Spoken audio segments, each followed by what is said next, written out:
Assalamualaikum warahmatullahi wabarakatuh. Perkenalkan, nama saya Fathul Janna, NIM 1960037 dari Program Studi Tadris Matematika, Fakultas Tarbiyah, Institut Agama Islam Negeri Parepare. Nah, dalam video ini saya akan menjelaskan tentang pembentukan konsep-konsep matematika. Adapun yang akan dibahas terkait pembentukan konsep-konsep matematika. Yang pertama, pengertian konsep. Yang kedua, konsep dalam matematika. Yang ketiga, pembentukan dan pemahaman konsep. Dan yang keempat, pengajaran konsep matematika. Yang pertama adalah pengertian konsep. Rosser mengemukakan bahwa konsep adalah suatu abstraksi yang mewakili satu kelas objek-objek, kejadian-kejadian, kegiatan-kegiatan, atau hubungan-hubungan yang mempunyai atribut-atribut yang sama. Sedangkan Wohlforth mendefinisikan konsep sebagai suatu kategori yang digunakan untuk mengelompokkan ide-ide, peristiwa-peristiwa, orang-orang, dan objek-objek yang similar atau serupa. Sedangkan Ormrod mendefinisikan konsep sebagai suatu cara pengelompokan atau pengkategorisasian secara mental dari objek-objek atau peristiwa-peristiwa serupa di dunianya. Adapun menurut Gagne, konsep adalah ide abstrak yang memungkinkan kita untuk mengelompokkan benda-benda ke dalam contoh dan non-contoh. Selain itu, Solso mengungkapkan bahwa konsep adalah bayangan mental, ide-ide atau proses-proses. Demikian juga dengan Running, Strow, dan Roning mendefinisikan konsep sebagai struktur mental sehingga kita dapat merepresentasikan kategori yang bermakna. Nah, definisi-definisi konsep yang dikemukakan tersebut pada dasarnya mengacu pada sesuatu yang diterima dalam pikiran atau sesuatu ide yang umum dan abstrak, sehingga masih terlampau luas baik ditinjau dari segi pengertiannya maupun dari segi penggunaannya. Adapun dimensi-dimensi konsep yang sekaligus dapat digunakan untuk membedakan konsep-konsep, yaitu yang pertama adalah atribut. Atribut suatu konsep mengacu pada kekhususan-kekhususan atau ciri-ciri umum yang menyebabkan kita memasukkan contoh-contoh dalam kategori yang sama.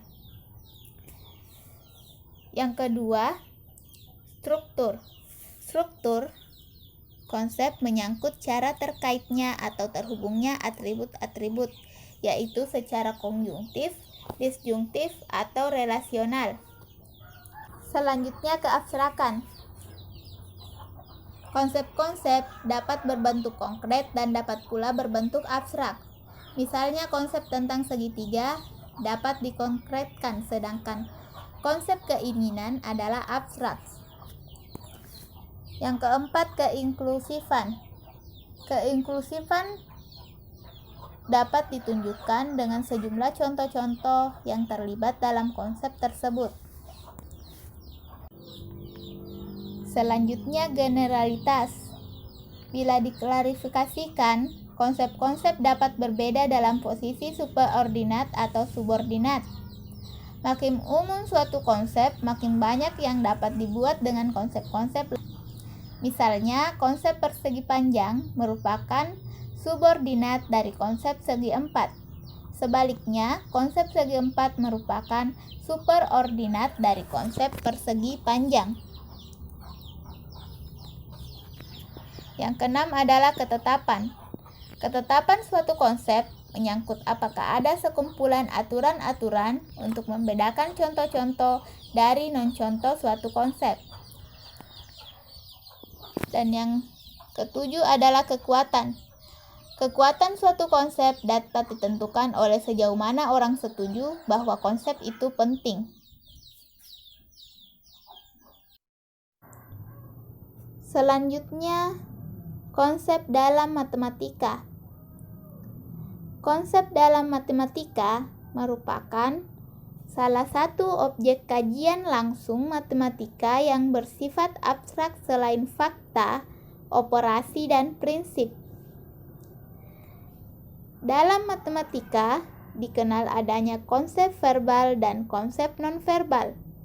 Konsep nonverbal adalah konsep yang diperoleh dengan mengabstraksi contoh-contoh dan dipelajari melalui pembentukan konsep. Sedangkan konsep nonverbal adalah konsep-konsep yang ditandai dengan adanya pernyataan yang menunjukkan sebutan dan dipelajari melalui perpaduan konsep. Konsep-konsep dalam matematika pada umumnya disusun dari fakta-fakta dan konsep-konsep terdahulu. Sedangkan untuk menunjukkan sesuatu konsep tertentu digunakan batasan atau definisi. Selanjutnya, pembentukan dan pemahaman konsep matematika. Brunner mengemukakan bahwa kegiatan mengkategori dalam kaitannya dengan mempelajari konsep memiliki dua komponen. Yang pertama adalah proses pembentukan konsep, dan yang kedua adalah proses pemahaman konsep. Kedua komponen ini memiliki beberapa perbedaan penting. Yang pertama, tinjauan dan tekanan dari kedua bentuk perilaku pengkategorian ini berbeda. Yang kedua, langkah-langkah dari kedua proses berpikir tidak sama.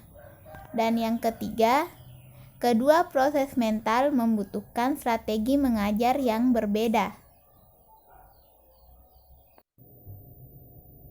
Nah, yang pertama, pembentukan konsep. Mengenai pembentukan konsep dalam matematika, Krutetsky mengemukakan 4 cara. Yang pertama adalah abstraksi. Abstraksi ini misalnya pada pembentukan konsep bilangan. Yang kedua, idealisasi. Idealisasi misalnya pada kerataan suatu bidang dan kelurusan suatu garis. Yang ketiga, abstraksi dan idealisasi. Misalnya pembentukan konsep kubus dan kerucut. Dan yang terakhir, penambahan syarat pada konsep terdahulu. Misalnya pembentukan konsep bola ketupat dari jajar genjang. Adapun jenis-jenis definisi sebagai salah satu cara menyatakan konsep dalam matematika. Yang pertama, definisi analitik. Pendefinisian konsep matematika secara analitik adalah pendefinisian dengan menyebutkan genus proksinum dan diferensia spesifikasi. Seperti dalam contoh, konsep bola ketupat adalah jajaran genjang yang semua sisinya sama panjang. Jajaran genjang di sini disebut genus proksinumnya dan sisi sama panjangnya merupakan diferensia spesifikasi. Yang kedua, definisi genetik.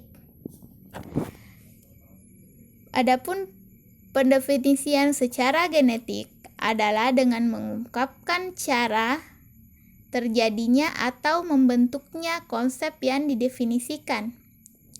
Contohnya, trapesium adalah segi 4 yang terjadi bila sebuah segitiga dipotong oleh sebuah garis yang sejajar dengan salah satu sisinya.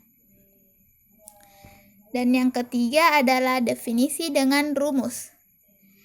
Pendefinisian dengan rumus ini merupakan definisi yang dinyatakan dengan rumus tertentu. Yang kedua, pemahaman konsep. Brunner mengembangkan 3 strategi pengorganisasian pengajaran pemahaman konsep, yaitu: yang pertama, model penerimaan. Model penerimaan mengacu pada strategi pengorganisasian contoh-contoh konsep dengan memberi tanda ya bila contoh itu menjadi contoh konsep dan tanda tidak bila contoh itu bukan contoh konsep. Yang kedua, model pilihan.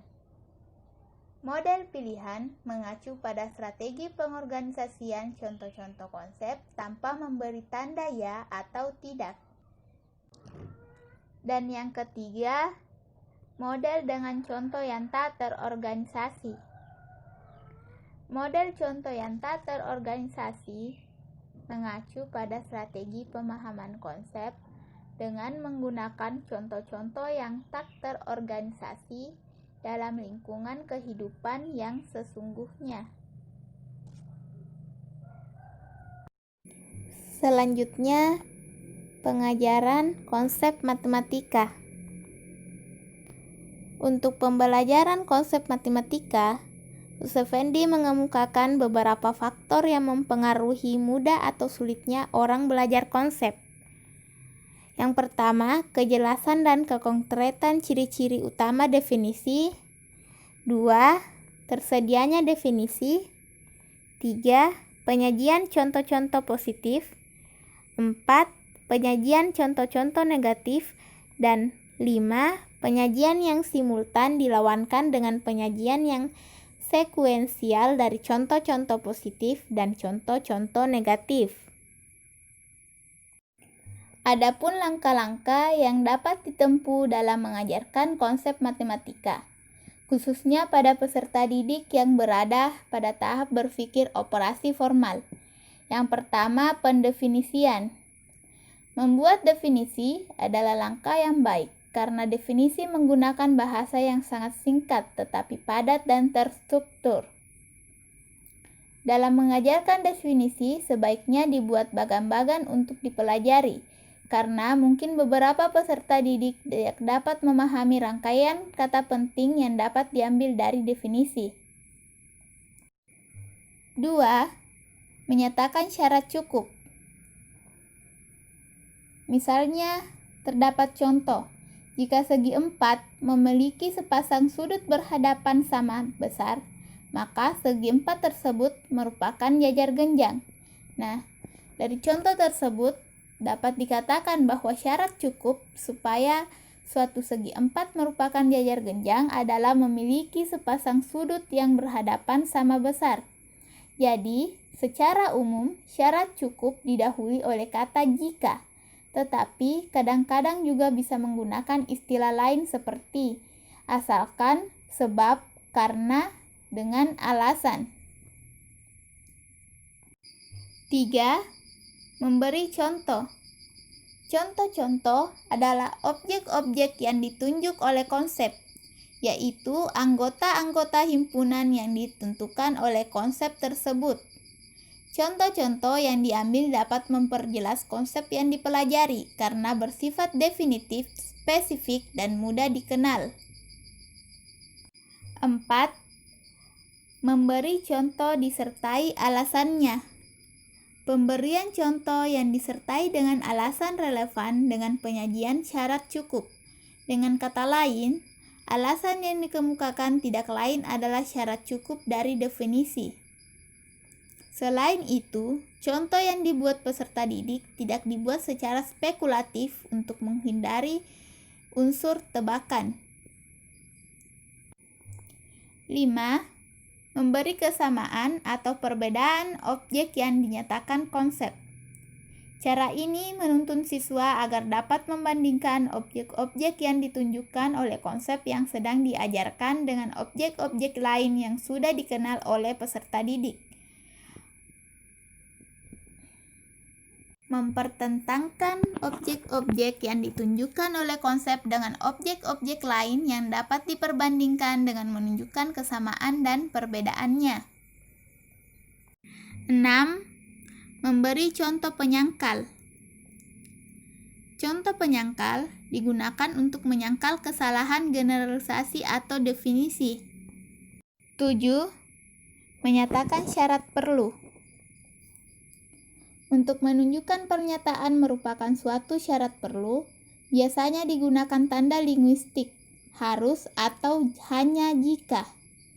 Contohnya, sebuah segi empat adalah jajar genjang hanya jika kedua pasang sisi yang berhadapan sejajar. Syarat perlu ini sangat berguna untuk menghindari kesalahpahaman konsep, karena dengan syarat perlu, kita dapat mengidentifikasi contoh objek yang tidak dinyatakan oleh konsep. 8. Menyatakan syarat perlu dan cukup. Untuk menyatakan objek suatu konsep mempunyai syarat perlu dan cukup biasanya digunakan kata jika dan hanya jika. Dengan menyatakan syarat perlu dan cukup, memungkinkan siswa untuk menguasai konsep dengan baik. Karena syarat cukup dapat mengidentifikasi contoh, sedangkan syarat perlu dapat mengidentifikasi bukan contoh. 9. Memberi bukan contoh. Bukan contoh suatu konsep adalah objek yang tidak termasuk dalam kumpulan yang ditentukan konsep. Bukan contoh biasanya diberikan jika siswa melupakan satu atau lebih syarat perlu dari konsep suatu objek. 10. Memberi bukan contoh disertai alasan. Langkah ini setara dengan memberi contoh disertai alasannya. Alasan yang menyertai bukan contoh adalah kegagalan untuk dipenuhinya syarat perlu. Memberikan bukan contoh disertai alasannya adalah langkah yang efektif untuk mengajarkan konsep. Kegunaan memberikan bukan contoh bersama dengan alasannya akan tampak jelas jika guru mengajar murid yang belajar lambat. Mungkin itulah yang bisa dapat saya sampaikan mengenai materi pembentukan konsep-konsep matematika. Lebih dan kurangnya mohon dimaafkan. Wassalamualaikum warahmatullahi wabarakatuh.